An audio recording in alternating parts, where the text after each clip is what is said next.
Do you want to say hi?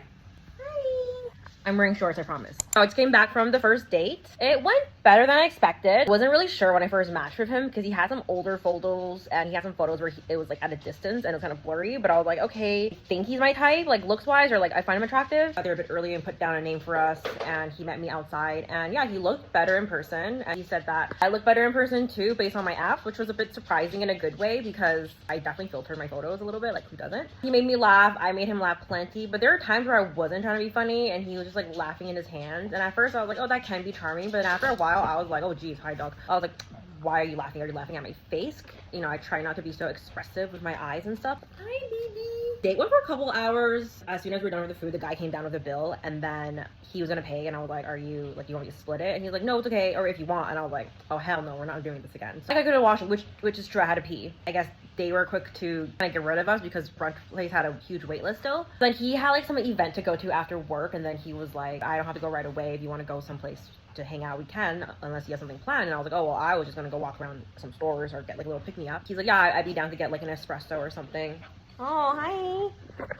Hi. Oh, it's okay. Sorry. Oh, jeez. Stop barking. Oh my god, it's chaotic.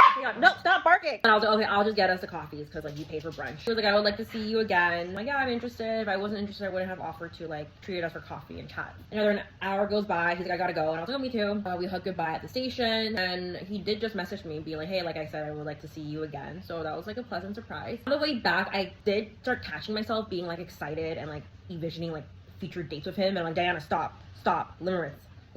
And that totally helped. So I can totally see myself going back to my old ways, like being anxiously attached and like being like boy obsessed. But I controlled myself. It definitely takes work. It's like a constant reminder. It has come by a lot more naturally compared to the past. So I feel pretty good about it. I mean, he seems like a nice guy. He seems quite mature. Again, like guys just change your mind every single day and they may not mean what they say, and just kind of like take it as face value, but also be cautious and just basically keep your guard up a little bit. I think it's just healthy to have some boundaries. But regardless, I would definitely see him again. I guess I'll explain a little bit about him. I don't want to give away too much, but he's originally from Europe. He moved here 10 years ago. He used to work in the movie industry, kind of like behind the scenes, like composer of some sort. Seems like he gets my humor, which is important. I think if somebody doesn't get my humor, we're just not gonna get along because my humor is quite dry and sarcastic. And he seems to be like a person of communication. Seems quite calm and mature. But again, it's the first date, right? We're all like kind of on our best behavior. So take it day by day, and gotta remind myself, don't think ahead and don't get excited and don't overthink, because that's always my biggest issue with myself. Gadget!